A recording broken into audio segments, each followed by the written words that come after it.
Pessoal, vamos falar sobre a situação na Ucrânia, o que teve de mudança aí na linha de frente. Adianto que não foi muita coisa, mas vamos falar também sobre os ataques covardes que os russos têm feito a prédios residenciais civis e também sobre a política russa de fechar a Crimeia. Vamos entender o que está acontecendo. Esse vídeo é o vídeo do dia 18 de agosto de 2022. A gente faz vídeos aqui todos os dias, desde o dia 24. Eu agradeço aí a todo mundo que assiste com a gente. Essas notícias foram sugeridas por Neo Ancapitalist, Chico e várias outras pessoas. Obrigado aí a todo mundo que sugeriu a notícia também, né? Pois bem, o que aconteceu aqui na Ucrânia nas últimas horas? Não houve grandes mudanças na linha de frente. Mais uma vez a gente tem aquela situação dos russos tentarem avançar aqui em Bakhmut, é a principal ponte deles, a principal tentativa deles de avançar, mas não conseguiram um sucesso significativo, né?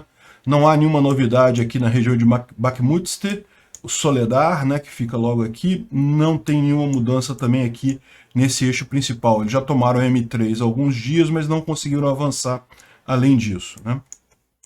Aqui também em Pisk, continua a mesma situação. Lembra que a gente falou que Pisk está parcialmente ocupada pelos russos, mas não está totalmente ocupada. E isso já foi confirmado que a situação é essa. As brigas estão acontecendo aqui em Pisk. Os russos também estão tentando avançar para essa área aqui, que é uma área desprotegida, não tem nenhuma cidade, não tem nada aqui. E lembra, o objetivo deles qual que é? É justamente deixar a Avdiivka num caldeirão aqui, fechar ela aqui, tomar os lados, de forma que fique muito difícil, muito arriscado para os defensores ucranianos defenderem a Avdiivka, né? Uma cidade muito difícil de tomar. Aqui no sul também teve algumas brigas aqui, mas nada que mudasse de forma significativa aqui em Zaporizhia. E também não temos nenhuma novidade aqui em Kherson. As coisas estão basicamente paradas, com exceção daquilo que a gente vem vendo, que é justamente os ucranianos atacando os depósitos de munição e postos de comando usando HIMARS, né? Uma coisa muito triste que aconteceu ontem, a gente falou, anteontem também houve um ataque muito forte em Odessa, em Mykolaiv, que eu não trouxe imagens, mas dessa vez eu trouxe. Essas imagens aqui são de Kharkiv. Os russos bombardearam um prédio residencial, mataram 10 pessoas, acho que 10 pessoas. 10 pessoas é o número de mortes atual, inclusive um garoto de 11 anos, muito triste isso. Aqui mostra um dos bombardeios, um dos mísseis atingindo um parquinho de diversão de criança.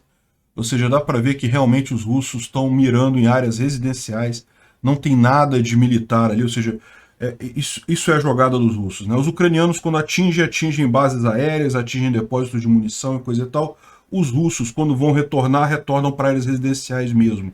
Por que eles fazem isso? Porque eles erram? Porque eles não conseguem acertar, eles não sabem onde estão as bases militares? Não, eles fazem isso de forma proposital. Essa é a estratégia do russo, é causar dor à Ucrânia.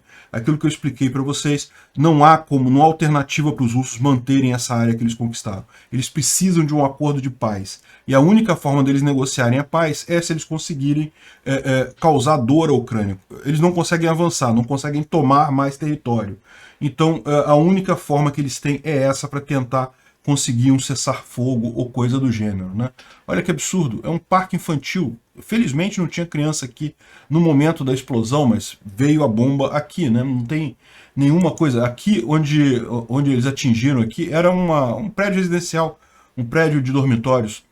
Não tinha nada militar ali, não tinha nenhum militar ali. Inclusive, é muito triste ver o obituário, porque a mãe de uma grande atleta ucraniana morava nesse prédio, acabou falecendo, é uma das 10 vítimas, realmente muito triste isso. Da mesma forma, ontem foi aqui em Odessa, na verdade nessa região aqui, mais ao sul de Odessa, também atingindo áreas civis, sem nenhum objetivo militar. A ideia da Rússia é essa, eles não fazem sem querer isso, não é erro deles, não, é de propósito. Enfim, é muito triste isso. Os ucranianos, por outro lado, têm visado os depósitos de munição. Então você vê que é até aquilo que a gente explicou na época, né? Os ucranianos se abstiveram de usar mísseis da era soviética no território ocupado ucraniano, justamente por quê? Porque esses mísseis são muito pouco precisos, né? E daí você tentar atingir... Eles poderiam fazer isso, poderiam usar... Os ucranianos têm mísseis pouco precisos da época soviética que poderiam atingir já a distância que o HIMARS faz de 80 quilômetros. mas aí ele, como são pouco precisos, arriscaria atingir as comunidades em volta, atingir pessoas em volta. E os ucranianos não querem fazer isso. Querem atingir só os postos de comando, só os lugares que têm munição. E agora com o HIMARS eles conseguem fazer isso. Por quê? Porque o HIMARS ele tem uma precisão muito boa. É isso que fez diferença no final das contas, né? Então aqui um ataque em Avrozivka, a 75 km da linha de frente, aqui em Donetsk. É esse ataque aqui, ó. Você vê que é bem na retaguarda mesmo.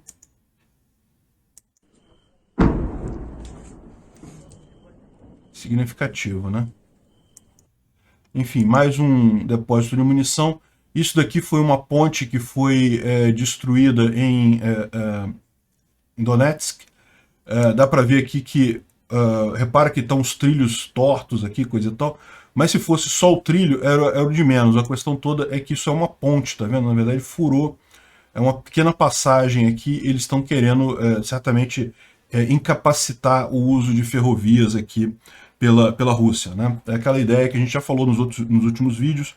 Os ucranianos estão tentando desabilitar ou alejar a logística russa nessa região para evitar que eles consigam manter o esforço de guerra ou até resistir quando começar a contraofensiva, né? Aqui também teve mais caso de bombardeio em Nova Kakhovka, na região de Kherson. Eu vou tocar aqui só dá para ver o som, tá? Não dá para ver, ver a explosão.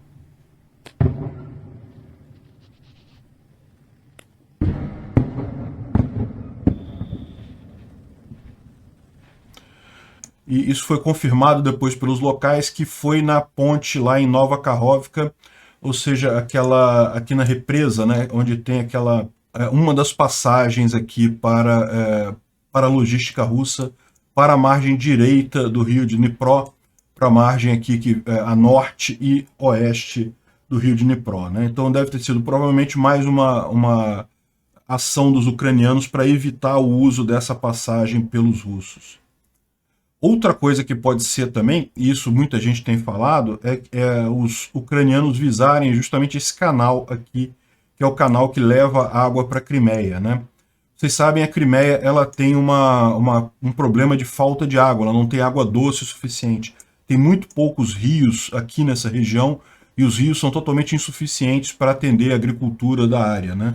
Então, na época ainda soviética, os ucranianos construíram aqui esse canal, que passa aqui pela península, aqui pela ligação de terra da península e justamente abastece de água boa parte aqui da Crimeia. Toda a parte da agricultura e irrigação vem por esse canal. E quando a Rússia tomou a Crimeia, os ucranianos fecharam esse canal aqui. Esse foi um dos motivos pelos quais os russos acabaram gastando um bocado de dinheiro aqui na região, porque tinham que mandar carro-pipa até para abastecer cidade aqui, por conta de falta de água, né? E uma coisa que eles podem fazer, os ucranianos agora, que têm armas de precisão, é destruir justamente este canal, né? É possível fazer isso? Sim. É possível fazer, por exemplo, na passagem aqui sobre rios, aqui, ó, o canal passa por cima de rios para abastecer lá a Crimeia, e talvez aqui algum tiro dado aqui, bem no local onde é feita a captação, possa conseguir inutilizar o canal, né? Enfim, é uma possibilidade. Como é que eles fariam isso? A gente não sabe. Bom, mas houve, de fato, bombardeio nessa região ontem, né?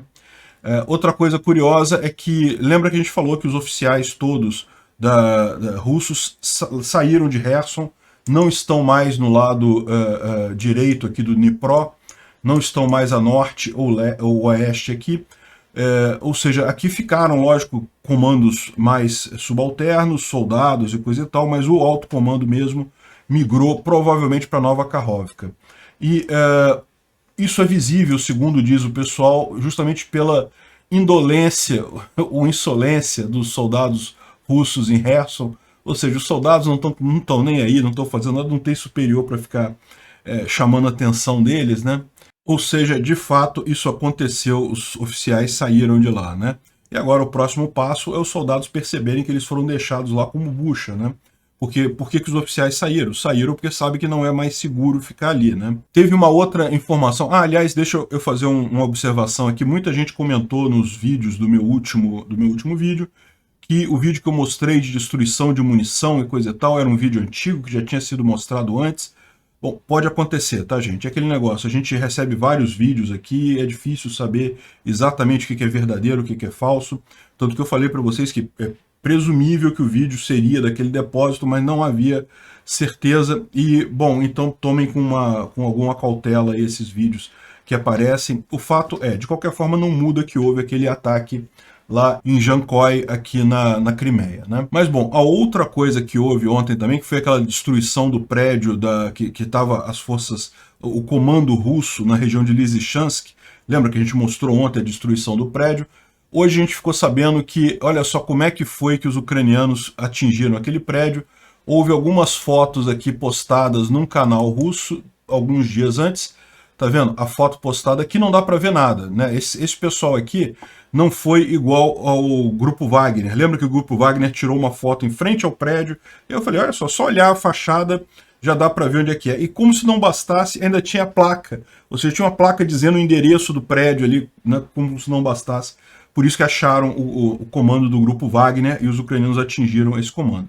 E aqui também, dessa vez o cara tomou cuidado, né? O repórter russo aqui, que foi lá no comando em Lysychansk, tiraram uma foto num lugar que não dá para ver o prédio por fora, né?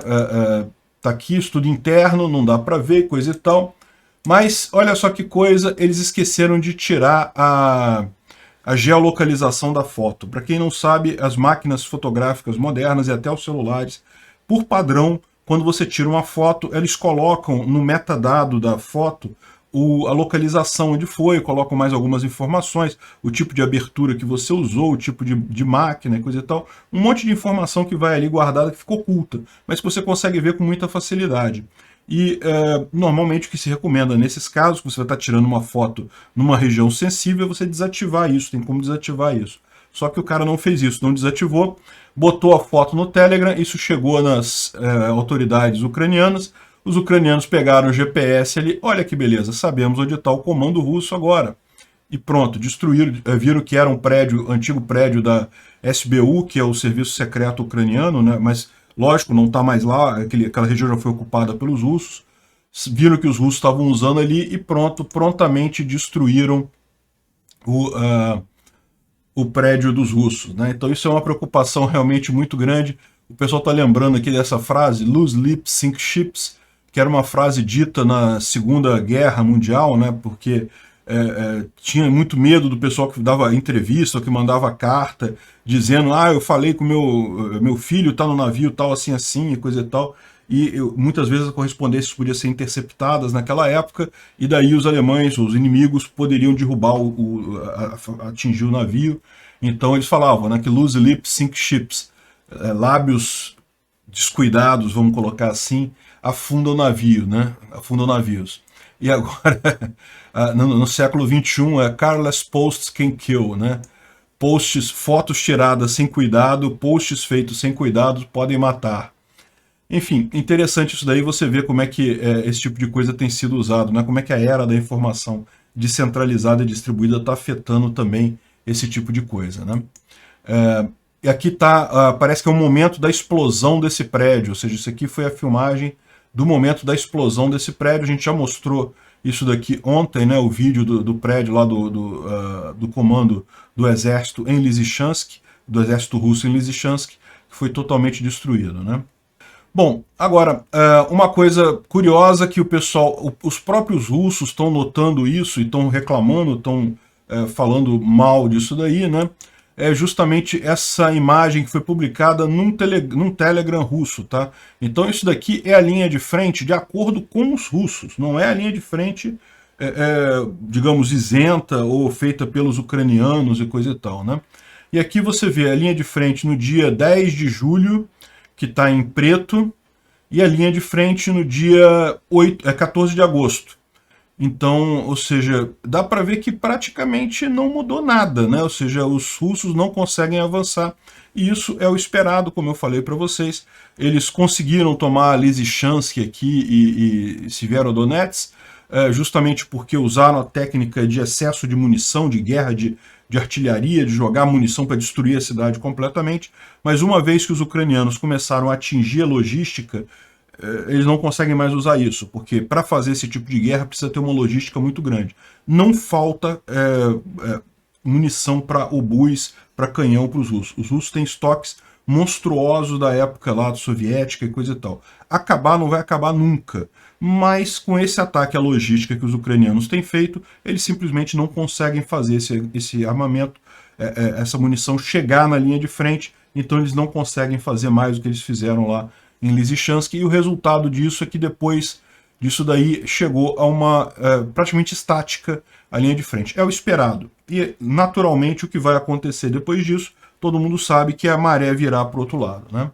O Instituto para Estudo da Guerra está apontando uma questão importante aqui, que é a questão que os russos estão fechando a Crimeia. Ontem a gente falou que os russos fecharam a ponte de Kers, né? Ou a ponte da Crimeia. E eles alegaram que é porque havia risco dos ucranianos atingirem a ponte, coisa e tal. E eu falei na época que eles não estavam querendo deixar o pessoal sair, porque estava ficando feio o pessoal sair, mas na verdade o que eles estão explicando aqui não é bem isso não. A questão toda é, os russos, de fato, parece que esses atentados todos que aconteceram na Crimeia, na base aérea de Saki, lá em Jankoy, em outros lugares por ali, e na base também aérea de Simferopol, todos esses ataques parece que foram feitos de fato por uma unidade de elite das Forças Armadas ucranianas. E evidentemente os russos querem pegar esse pessoal. E eles temiam que esse pessoal saísse da Crimeia pela ponte da Crimeia, porque na verdade isso acaba sendo a maneira mais fácil de um ucraniano sair, até do sul da Ucrânia, no final das contas. Porque lembra que a gente mostrou alguns dias atrás a fila enorme para você passar pelo posto de comando ali em Kherson, pelo posto de fronteira, ou seja, os ucranianos que estão no sul, que querem ir para o lado dominado pela Ucrânia, eles podem passar por ali, mas é arriscado, tem que passar por um posto de comando, o pessoal tem que ver lá, vai checar documento e coisa e tal. Por outro lado, se eles vão pelo sul, descem para a Crimeia, pegam um trem aqui para a Rússia, e da Rússia eles entram em algum outro lugar aqui, é muito mais simples do que qualquer outra coisa, né? Então, os russos fecharam a Crimeia, justamente o que eles estão falando aqui, eles fecharam a Crimeia para tentar pegar essa equipe, identificar quem são essas pessoas, né? E, ao mesmo tempo, também, o que ele está falando aqui é que eles estão tirando os aviões de lá. Então, não consideram mais a Crimeia um lugar seguro para deixar os aviões da Rússia, né? Aqui, ontem parece que o governo ucraniano oficialmente reconheceu que foram eles que fizeram os ataques nas bases aéreas lá na Crimeia, e falou aquela história que a gente comentou aqui também, que era uma equipe de elite, coisa e tal. Aquilo que eu falei, né? A gente sempre tem que tomar isso com algum cuidado, porque isso pode ser também que eles queiram esconder a verdadeira forma como eles atingiram esses alvos. Mas, realmente, observando o que aconteceu, tanto na base aérea de Saki, quanto na base aérea lá desculpa, na linha de trem ali de Jankoy, o que dá a entender realmente é que houve sabotagem, que foram soldados russos que foram lá, plantaram dispositivos de explosivos e explodiram a coisa toda. Então é isso que o governo ucraniano está reconhecendo, né? E é o que parece que os russos estão investigando também. E o pessoal está lembrando aqui que vários aviões, os que sobraram, os russos tiraram os aviões da Crimeia. Várias bases aéreas agora estão limpas, lá com poucos aviões, justamente por conta do risco de perderem nesses ataques, né? E isso gera um problema para os russos. Não é um problema tão grande assim, porque no caso de avião, é relativamente rápido um avião sair de uma base aérea aqui na Rússia e fazer um ataque aqui na Ucrânia. Mas ainda assim já é mais um gasto, já é mais um tempo que leva, já é mais um fator de previsibilidade, um tempo que os ucranianos têm para se preparar para esse ataque, né? Enfim, interessante aqui essa informação de que os russos estão tirando os aviões da Crimeia. Aqui, estão falando que pelo menos 24 aviões russos, 14 helicópteros saíram de lá e foram levados para Belbek, que é um campo de pouso, uma base aérea na Rússia, né? Bom, e aqui também mais uma reportagem falando que a Federação Russa estão tentando fechar a península para tentar pegar os ucranianos que fizeram os strikes ali nas bases aéreas e coisa e tal, né? Vamos ver agora como é que continua isso daí. Eu espero sinceramente que a gente tenha mais notícias positivas na próxima terça-feira, né? Porque lembra, a base de saque foi na terça-feira passada, né, retrasada. Na terça-feira passada, agora dessa semana, foi a ataque em Jancoy, né? Então parece que o negócio lá tem um schedule ali para terça-feira. Vamos esperar a próxima terça-feira para ver como é que vai ter ali, o que vai ter nesse meio tempo. Uma notícia ruim, o Yevgeny Prigozhin, ele sobreviveu ao ataque à base de Kherson, né? Aqui tem uma imagem dele inspecionando a base depois da destruição, ou seja, morreram muitos altos comandos do grupo Wagner lá. Foi uma coisa positiva, não tenha dúvida, mas o chefe dos ratos ainda está aguardando a data dele de ir lá para o inferno, né? Enfim, o cara ainda está vivo ainda, infelizmente. Bom, lá na televisão russa, eles continuam insistindo com a ideia absurda de que a Ucrânia está atirando na usina de Zaporizhia, né? A gente já falou sobre isso. É lógico que não tem lógica nenhuma para a Ucrânia fazer isso. Por que a Ucrânia faria isso? Não tem nenhum motivo. A Ucrânia fez alguns bombardeios na região da usina, onde estão as tropas russas, mas em momento algum, lógico, na usina em si, né? E o problema é que os russos estão cada vez mais usando a usina como armazenagem de tanques e caminhões e coisa e tal, e munição. Mas mesmo dessa forma, a Ucrânia não vai atingir essas usinas, porque não tem lógica isso, ela sabe que o risco que é isso, né? E aí, o curioso dessa história é que eles rodaram na televisão russa as simulações de um possível acidente lá nessa usina, mostrando que atingiria a Polônia, a Alemanha, a Suécia e não sei o que lá e coisa e tal, né? Aqui, ó, chegando até a Polônia, aqui na Alemanha, né? A nuvem de radiação. E curiosamente eles só mostram a pluma pro lado de cá, né? Tem que lembrar, meu amigo, que o vento pode estar soprando pro outro lado também. E esse é o motivo que eu falo pelo qual eu não acredito, embora a Rússia esteja fazendo esse tipo de chantagem, dizendo, olha, vamos explodir a usina, coisa, eu não acredito que eles vão fazer justamente por conta disso daqui. Porque agora, pensa se o vento estiver soprando para o outro lado. O que pode acontecer, né? Então, até tem aqui, do lado aqui tem umas simulações aqui, deixa eu tirar minha cabeça daqui. Do lado aqui tem umas simulações para o outro lado também, com vento para o outro lado. Eu não sei quão honesto eles foram nisso daqui, mas o fato é que qualquer um que entende do assunto sabe que essas plumas podem chegar a uma distância muito grande. É só ver Chernobyl. Chernobyl chegou na Suécia. O grosso do dano foi na Bielorrússia, né, ou em Belarus, mas chegou em vários países da Europa. E também, se houver um acidente em Enerhodar, aqui naquela usina de Zaporizhia, certamente a pluma pode atingir a Rússia com muita facilidade. Amplas áreas na Rússia, no final das contas, né? Repara, a fronteira russa está aqui, ó, essa linhazinha roda aqui. Gira essa pluma para o lado de cá para você ver como é que a Rússia pode muito mais ser prejudicada do que a Europa. Aí você ainda pode falar assim, mas se eles forem escolher a hora de explodir, eles vão esperar o vento tá soprando para o lado de lá para explodir a usina. E, meu amigo, isso é arriscado pra caramba, porque a gente está falando de vento durante dias, né? Então pode, na verdade, o vento virar depois e levar para a Rússia, não quer dizer absolutamente nada isso daí. É o terror que eles estão fazendo lá na televisão russa. Por que eles estão falando isso? É aquilo que eu falei para vocês. A Rússia precisa de um cessar-fogo. Ela quer chegar num acordo, ela quer parar a guerra. Mas ela não tem o que oferecer. Ou seja, o que ela vai oferecer? Que ela não vai atacar mais, ela não está conseguindo atacar mesmo, já não está conseguindo avançar mais. Então o que ela oferece é, não vou mais atacar as cidades, não vou mais matar civis, não vou mais explodir a usina, esse tipo de coisa que ela pode oferecer para ter um cessar-fogo, né? Mas não vai funcionar isso não, porque como eu falei, ela não vai fazer nada com essa usina. Assim, está acontecendo neste momento o encontro lá em Lviv entre o Zelensky, o cara da ONU, o Guterres da ONU e o Erdogan da Turquia. A gente não sabe ainda, não temos informações ainda para falar nesse vídeo. Provavelmente, se tiver alguma novidade interessante, a gente fala no vídeo da manhã. Tomara que seja um passo importante em direção à paz.